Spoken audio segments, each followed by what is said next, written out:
नमस्कार, मैं हूं आरजू अंसारी और आप देख रहे हैं राष्ट्रीय जगत vision news. Bilaspur Chhattisgarh state power holding company की विभागीय प्रमोशन परीक्षा में गलत प्रश्न मामले में सुनवाई के दौरान हाई कोर्ट ने कर्मचारियों को राहत दी है। कोर्ट ने याचिकाकर्ताओं को बोनस नंबर देने व 3 महीने के भीतर जूनियर इंजीनियर के पद पर नियुक्त करने के निर्देश कंपनी को दिए हैं। कंपनी ने जूनियर इंजीनियर के पद पर पदोन्नति देने के लिए विभागीय परीक्षा का आयोजन किया था। इसमें कुछ ऐसे सवाल पूछे जो गलत थे। गलत सवालों के उत्तर न देने के कारण याचिकाकर्ताओं को पदोन्नति परीक्षा में फेल कर दिया गया।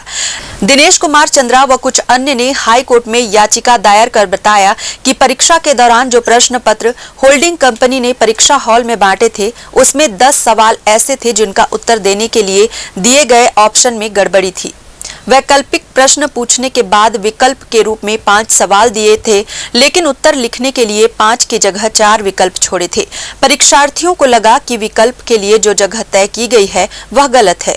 गलत आंसर लिखने पर माइनस मार्किंग का भी डर था, लिहाजा उसने और अन्य अभ्यर्थियों ने भी सवाल को गलत मानते हुए उत्तर नहीं दिया और सभी 10 सवालों को छोड़ दिया। कंपनी ने जब रिजल्ट जारी किया तब दिनेश कुमार सहित कई को पदोन्नति के लिए अपात्र घोषित कर दिया। त्रुटिपूर्ण प्रश्नों के लिए बोनस अंक अथवा उक्त प्रश्नों को विलोपित मानते हुए पुनर्गणना की मांग करते हुए उप महाप्रबंधक Chhattisgarh state power holding company Raipur के समक्ष अभ्यावेदन प्रस्तुत किया गया। उप महाप्रबंधक ने अभ्यावेदन खारिज कर दिया। इस पर अभ्यर्थियों ने अपने अधिवक्ताओं के माध्यम से अलग अलग याचिका दायर की। सभी याचिकाओं पर कोर्ट ने एक साथ सुनवाई कर फैसला सुनाया है।